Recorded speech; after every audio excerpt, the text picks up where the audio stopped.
Hi, my name is Anna Bergraney, and today I will be presenting on I Wandered Lonely as a Cloud. So just to give some background information on the poem, I Wandered Lonely as a Cloud was a lyrical poem written by William Wordsworth. It was first penned in 1804, but the actual event that inspired it happened on April 15th, 1802. And you might be saying, that's a very specific date. How do we know that? Well, he actually took the initial walk with his sister Dorothy, and she wrote about it in her diary entry for that day. And she wrote, I never saw daffodils so beautiful. They grew among mossy stones about, and about them some rested their heads upon these stones as on a pillow, for weariness, and the rest tossed and reeled and danced, and seemed as if they verily laughed with the wind and that blew upon them over the lake. They looked over so gay, ever glancing, ever changing. I think this is really cool that we have this piece of evidence showing what it really felt like to see them that day from a different perspective.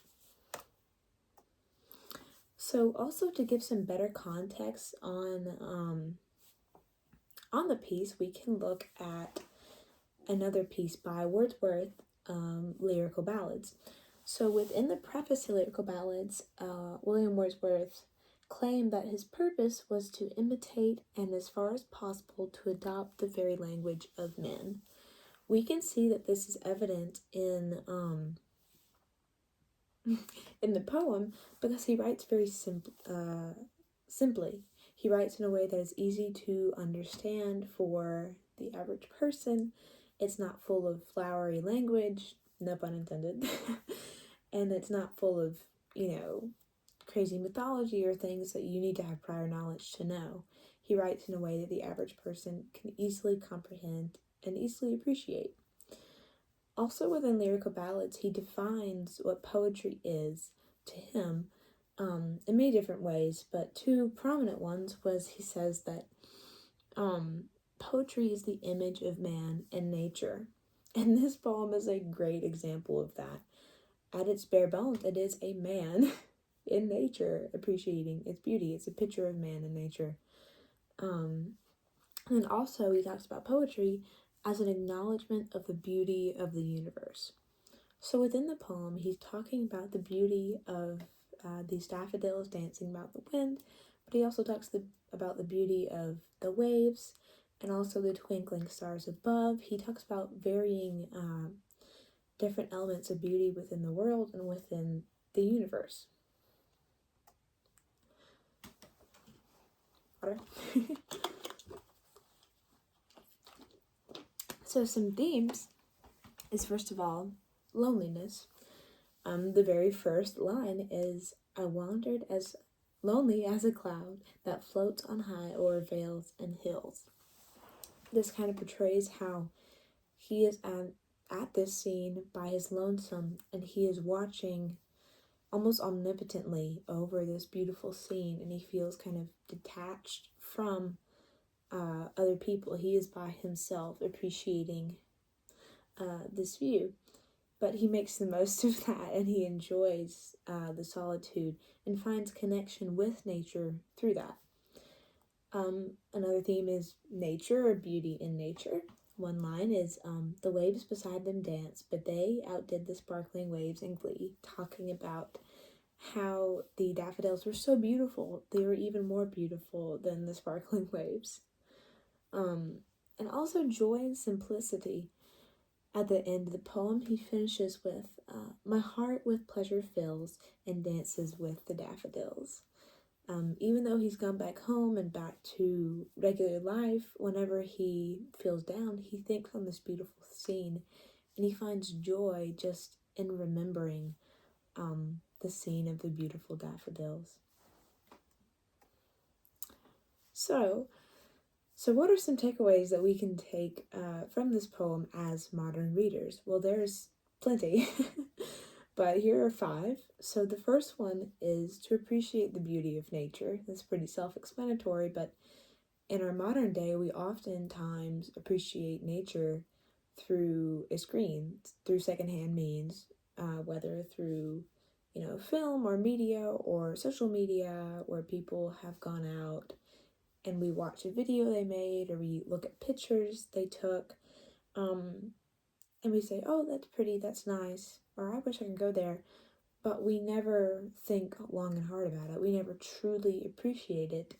Many of us would benefit from making an effort to go out in nature when we have the chance and to see these things for ourselves, not just through secondhand experiences. And secondly, is to make the most of solitude. Many people are bogged down by loneliness. They don't feel connected to other people.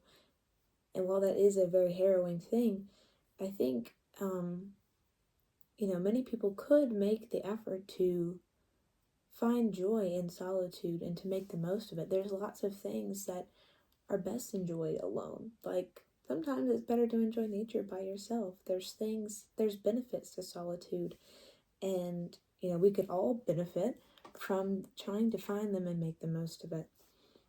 Thirdly, is to live in the moment.